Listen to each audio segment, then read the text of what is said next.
kasi tayo lang yung binigyan ng regalo ng freedom of choice. Wala sa hayop yan. May kasapag ako. Kaya ang hayop, i-train mo lang ng i-train, ay matututo siya, parang yung robot. May kasapag ako. Pero ang tao, hindi na siya. Kaya ito, tuturuan ka ni Lord na mapili mo talaga siya. Na kahit may konting problema yung pako, hindi yan ang hadlang para maglingkod. Hindi hadlang siya para lumakad ako, para gawin yung pinapagawa ni Lord sa akin. Amen, mga kapatid? So, ito isang sample na kahit anong nangyayari, inalaw to ni Lord sa akin. Para i-example yung kahit anong nangyayari sa'yo, maglilingkod ka pa rin. Kaya pag may trial, ay isang challenge yun na mag-ihayag mo ang will ni Lord sa buhay. Hindi yung pumapangit ka na pag may problema. Kaya sa tabi natin, klaro? Klaro. Na hindi napapalitan yung itsura mo, you look the same. Kasi alam mo na, may purpose in Lord. Not to destroy us, Jeremiah 29:11, and not to harm us, but to give us hope and a future. Hope and a future. Palapakan natin ang Panginoon. So, tayo ngayon ay produkto tayo ng mga believers in the past na ang persecution nila ay sinusunog silang buhay. Talagang pinapakain sila sa mga leon dahil sila sa pagsunod kay Kristo. Kaya bago nakarating sa atin ang gospel, dumaan yan. Ang mga naglingkod kay Lord noon, buhay nila yung itinayan. Amen! Kaya pag inaalala ko yan, mga kapatid, sino ako na wag kong ituloy para merong uling tumanggap ng buhay na wala hanggan. Amen! Sabi natin, tuloy-tuloy lang. Tuloy-tuloy lang. Nagkatuligin, wala naman dito pinapakain sa lahat. Kayo nga kumakain ng liyo. Wala dito mga kapatid na sinusulog na buhay. Amen? Amen. Minsan, kaya ka lang nagtatrial, kagagawan mo rin.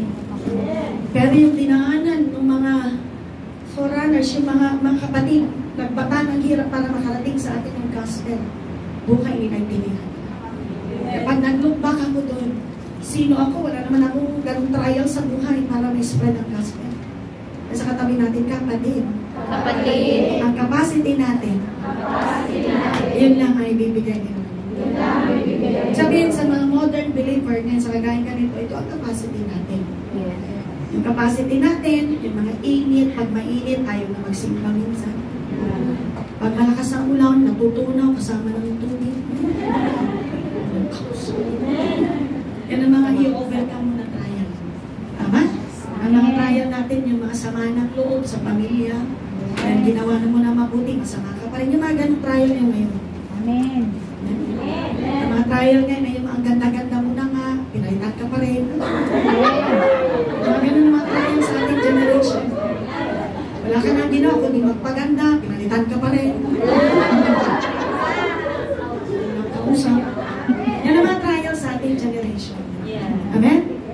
Yan ang trial ngayon. Pero marami iba hindi nakakakaya. Kaya tulong-tulong tayo ng lahat ay magtagumpay sa gera na ito. Anyway, the battle belongs to the Lord. Amen! And the signifers sa inyo, pinabi ko yung the battle belongs to the Lord. Amen! Kantayin nyo nga yung chorus nun? Kung alam nyo ba? Hindi yan. Yun yung code. Yun yung code. Yung modern. Tuloy mo na. Tuloy ka. Pakinggan mo yan. Battle belongs to you. Lay at your feet. I sing through the night. Oh God, the battle belongs to you. Again. I fight on my knees with my hands lifted high. Oh God, the battle belongs to you.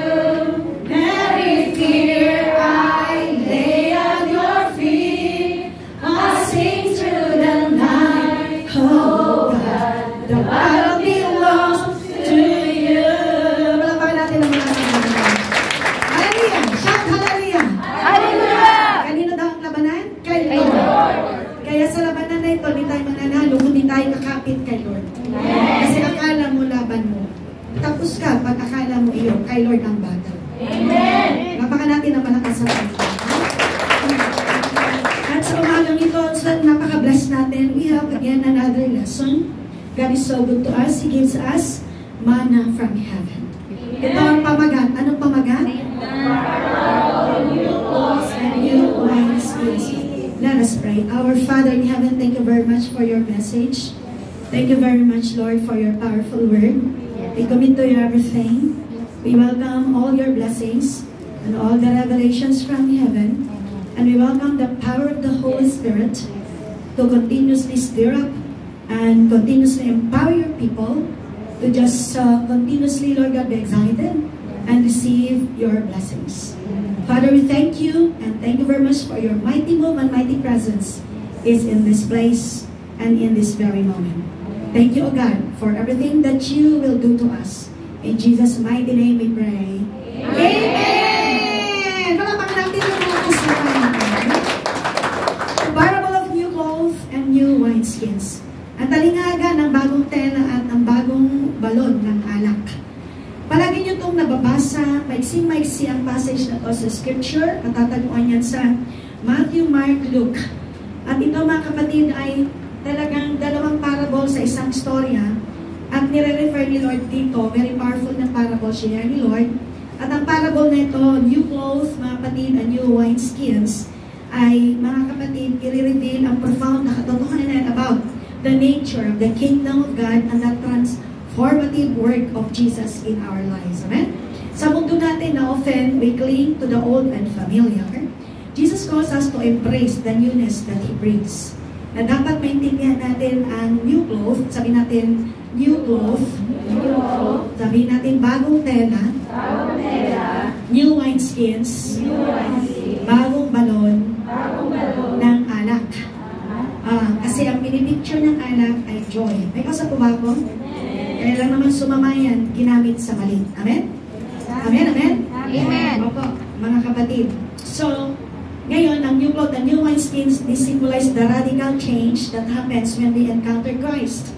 Yan ang meaning dito.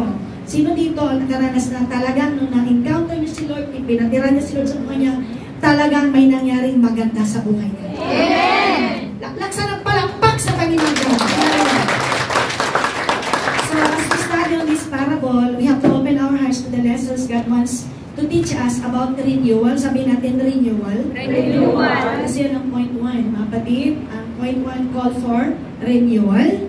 Ang point number 2, the necessity of change. Sige lang, papaspasan ko. Anyway, we have to go back.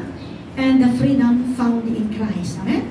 So, let's go now to the text that the topic ay basahin natin. Matthew 9:16 to 17. All together, please. Can we read it now?